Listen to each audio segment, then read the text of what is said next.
Pessoal, estamos aqui para corrigir as questões do desafio Faculdade Barretos.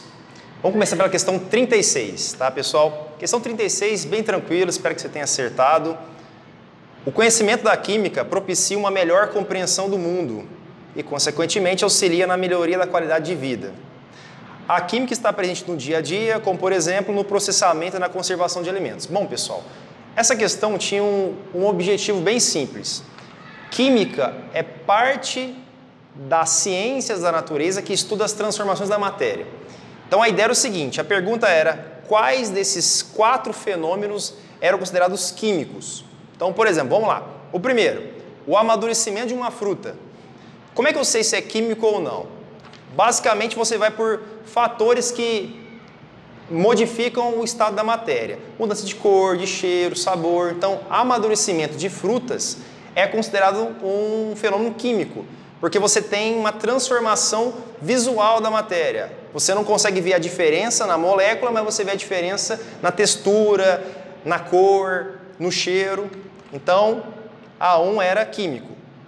Afirmação 2, fermentação do vinho em vinagre. Vinagre é aquele tempero tradicional de casa e se você deixar ele muito tempo, ele reage com o oxigênio do ar e se transforma em vinagre.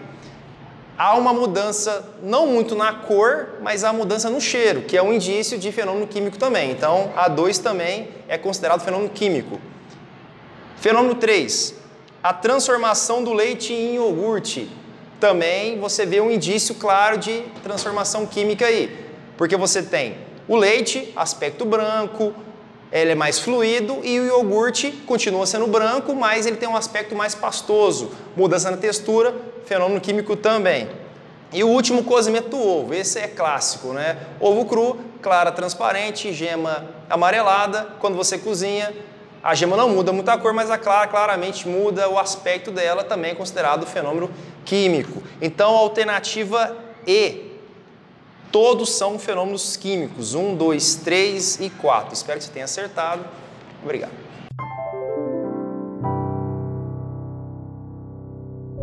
Oi, pessoal. Estamos aqui para corrigir a questão 37 do desafio Faculdade Barretos. Essa questão ela envolvia o conhecimento de transformações físicas, tá? Diferente da 36, que era transformações químicas. Por exemplo, os processos envolvidos nas mudanças de estado físico. Vamos só lembrar aqui. Basicamente, quando você fala de matéria, tudo que nos rodeia, nós consideramos as matérias no estado sólido, líquido e gasoso. É uma questão meio intuitiva, né? O que é um sólido, o que é um líquido, suor, água, quando você bebe, gás, o ar que você respira. Então, há transformações. Então, vamos dar um exemplo bem básico. Gelo derretendo e uma poça de água na rua sumindo, né? Ela evapora. A pergunta da questão 37 era, dentre esses processos, quer dizer, de sólido para líquido ou líquido para sólido, de líquido para gás, de gás para líquido, ou de gás para sólido, ou de sólido para gás, a pergunta era, quais destes envolvem absorção e liberação de calor, respectivamente? Pessoal, então, de novo, absorção e liberação de calor. Então, ele quer saber primeiro quais processos absorvem calor. Bem simples, pessoal. Absorver calor é esquentar. Então, processo sólido para líquido, uma coisa para derreter tem que esquentar, concorda? Então, esse processo aqui, ele absorve calor. Assim como um líquido para virar um gás, também absorve calor. Tá? Então, vamos colocar aqui, ó. Absorver calor. Tá, vamos tentar entender que calor basicamente é aumento de temperatura. Vamos deixar assim um jeito mais fácil de entender. E um sólido para um gás não é um processo muito comum no dia a dia, mas nós temos, por exemplo, a naftalina. Naftalina é aquele veneninho usado para traças e baratas que poucas pessoas usam hoje, mas também ele é sólido e quando você deixa ele no natural, lá no armário, ele some, na verdade ele sublima. Então, sublimação também é considerado um processo que absorve calor. Bom, vamos considerar então os processos que liberam calor. Tá? Liberação de calor. Bom, é bem simples. Tem uma regrinha que é uma lei da natureza, que diz que na natureza energia não é criada e nem destruída, ela é transferida. Então, se um sólido para virar um líquido tem que absorver calor, um líquido para virar um sólido, por exemplo, a água líquida para virar gelo, ela tem que perder calor, ela tem que esfriar. Então, o processo líquido para sólido libera calor, perde calor. A mesma coisa, se um líquido para virar um gás tem que absorver calor, para um gás, por exemplo, chuva, a água evapora, forma nuvem, condensa, volta a virar líquido. É um processo que perde calor também. E o mesmo raciocínio é o gás. Um gás virar sólido também é um processo estranho de imaginar, mas um gás está no estado mais energético do que um estado sólido. Então, no caso, gás para sólido também libera calor. Então, vamos pelas alternativas. Dentre esses processos, respectivamente, a absorção de calor, alternativa certa, B de bola, porque esse processo 1 e 2, eles têm o mesmo nome, pessoal, chama sublimação. Então, por exemplo, por que não é alternativa A? Ele fala que solidificação é um processo que absorve calor, solidificar é virar sólido. 2, libera calor. Por que não é a C? Poderia ser a C, fusão é um processo que absorve calor. Vaporização também absorve calor e condensação não. Então a gente estaria entre a B, a C e a D. Só que por que é a B? Ele pergunta respectivamente a que libera calor. Então solidificação é um processo de líquido para sólido. Então a alternativa correta é a alternativa B, sublimação, que absorve calor, e solidificação, que libera calor. Pessoal, espero que vocês tenham acertado. Obrigado.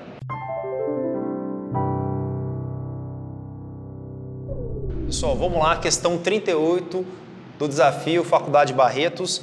Essa questão se referia à velocidade de reações. Lembra, reação química é um fenômeno químico, igual na questão 36, aquela lá que é a mudança na estrutura da matéria, mudança de cor, mudança de cheiro. Para uma reação acontecer, ela leva um tempo. Tem reações rápidas, reações lentas. Basicamente, quando a gente está trabalhando com reações, a gente está preocupado em dois fatores que podem influenciar o tempo dessa reação. Temperatura, então geralmente quanto mais quente, as reações são mais rápidas, e a forma como os reagentes estão dispostos naquela reação. Vocês vão entender um pouquinho. 38. Um professor, utilizando comprimidos de antiácido à base de bicarbonato, fez 4 experiências. Pessoal, antiácido você encontra facilmente em farmácia, tem diversas marcas diferentes, mas basicamente o reagente principal é o bicarbonato de sódio. E como é efervescente, você conhece, produz gás. Então, produção de gás é um indício de reação química. Então vamos lá, o professor fez 4 experiências. Ele colocou procedimento 1. Repara, o mesmo tanto de água nos 4 copinhos. Então, um reagente aqui é a própria água. Só que a diferença está na temperatura em que essa água está, que é um fator que interfere na velocidade das reações, e como os comprimidos estão dispostos. Olha lá, procedimento 1, o comprimido inteiro a 25 graus. Pessoal, esse seria o pior cenário em termos de velocidade, porque um comprimido inteiro ele tem uma superfície de contato menor. Então, para a reação acontecer mais rápida, é necessário que tivesse ele mais, digamos assim, triturado. Ele está inteiro e a água está a 25 graus.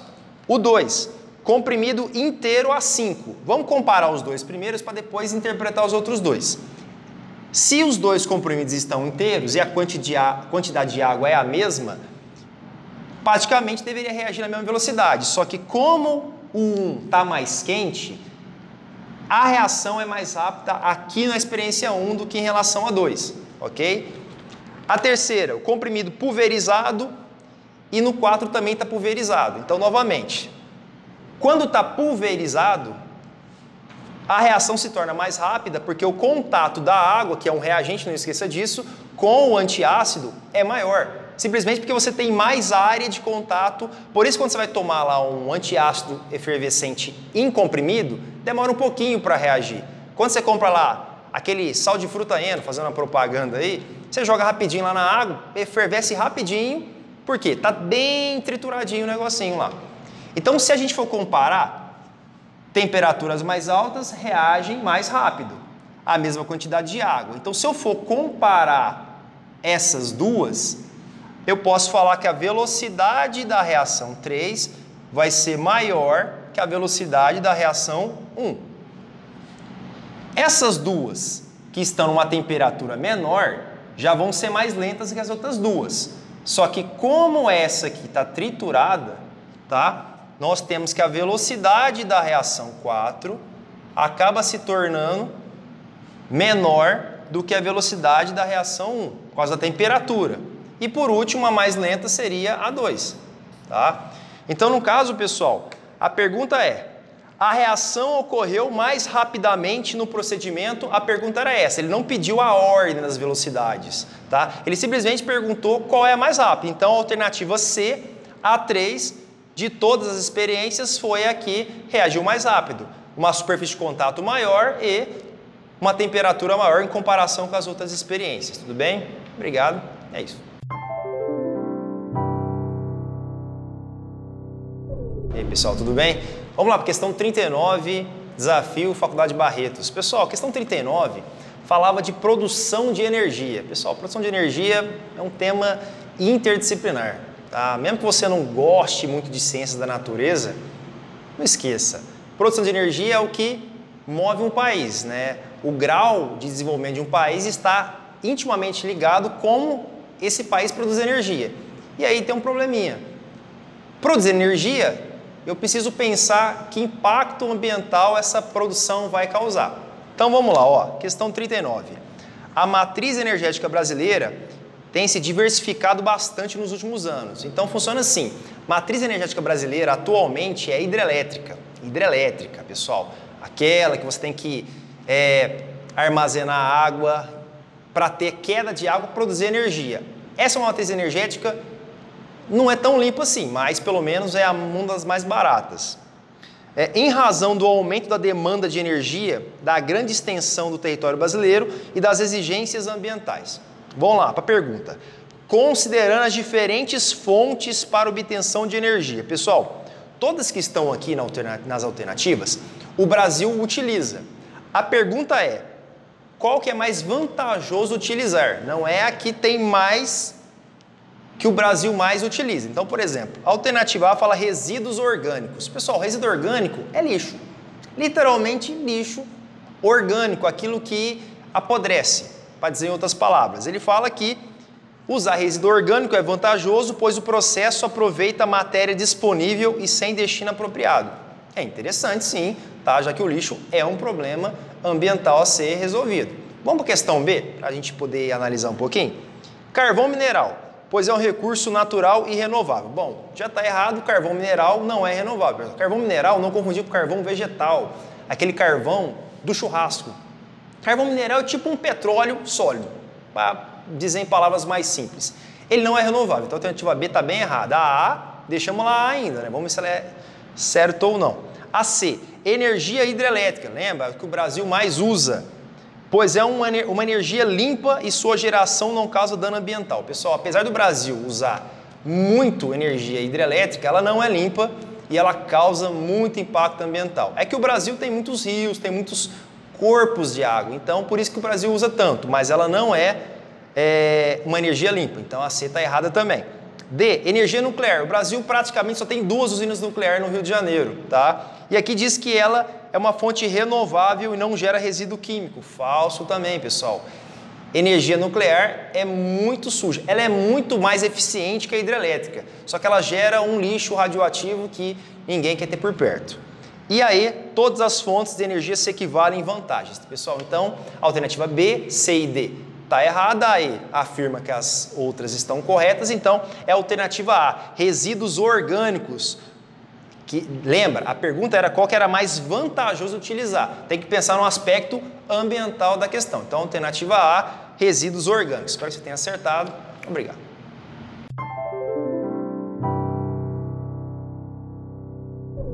Pessoal, vamos lá. Questão 40 do desafio Faculdade Barretos. Questão 40 pega um gancho na questão 39, lembra? Fontes de energia mais vantajosas, né? Na questão 39 lá falava de resíduos orgânicos, que é uma fonte vantajosa em relação ao impacto que ela pode causar o lixo orgânico. A questão 40 era mais ou menos assim: o uso de combustíveis causa grande impacto ambiental. Então, quando a gente fala combustível, vamos falar dos combustíveis mais comuns aqui na nossa região: etanol, gasolina e diesel. Etanol e gasolina geralmente para carros, motos, e diesel para alguns carros até também, mas mais para veículos maiores, caminhões, ônibus. Tudo bem. A questão é, ele fala que há grande liberação de gases poluentes. Pessoal, tanto o etanol, como a gasolina, como o diesel, os três combustíveis são considerados poluentes. Só que aí, vamos continuar a leitura. E emite material particulado. Material particulado, só para vocês terem uma noção, sempre que você comparar um caminhão andando, repara na cor da fumaça. É uma fumaça mais escura. Aquela cor da fumaça não deveria ser vista, porque a fumaça são gases. Se você vê a cor da fumaça, é porque tem partícula sólida ali. Então, geralmente, caminhões e ônibus, você pode ver, todo caminhão, todo ônibus sai aquela fumaça escura. Então, o diesel é disparado o combustível desses três, o menos vantajoso, o mais poluente, o que mais emite partículas na atmosfera. Carros movidos a gasolina e etanol, você pode reparar que você não enxerga a cor da fumaça. Porque apesar da gasolina e o diesel serem parecidos, né? Quando eu falo parecidos, eles estão da mesma família, os hidrocarbonetos. A gasolina tem uma molécula menor. Então a combustão da gasolina em carros, ela é eficiente a tal ponto que você não enxerga as partículas que sobram, a combustão quase que completa. Só que aí vamos lá para a pergunta. Ele fala assim: considerando apenas a composição dos combustíveis. Então agora a gente está desconsiderando aspectos de preço, por exemplo, e coisas deste tipo. Aqueles que causam impacto ambiental em ordem crescente, do menor para o maior. Então vamos lá, já disse para vocês que o diesel é o mais poluente. Então pronto, o diesel é o maior poluente em relação aos outros dois. Em relação ao etanol e à gasolina, como está trabalhando com impacto ambiental, o etanol é um combustível renovável. Etanol, pessoal, por mais que você ache estranho, ele vem do açúcar. Tá? O açúcar da cana-de-açúcar pode ser transformada em etanol. Então o etanol, na pior das hipóteses, ele é um combustível renovável. Então, comparado com a gasolina, que é um combustível fóssil, que uma vez produzido, não dá para produzir gasolina, deixar bem claro, a gasolina não é produzida no Brasil, a gasolina é extraída do petróleo. O etanol é produzido no Brasil, então é um combustível que você consegue fabricá-lo várias vezes. Então, se você comparar em termos de poluição, o etanol é o menos poluente. Depois a gasolina, por ser um combustível não renovável, e o diesel também não é não renovável, mas ele é um dos mais poluentes comparado com a gasolina. Então seria a alternativa A, pessoal. Alternativa A, ordem crescente de impacto ambiental. Etanol, depois a gasolina, depois o diesel, alternativa A. Espero que vocês tenham acertado. Obrigado.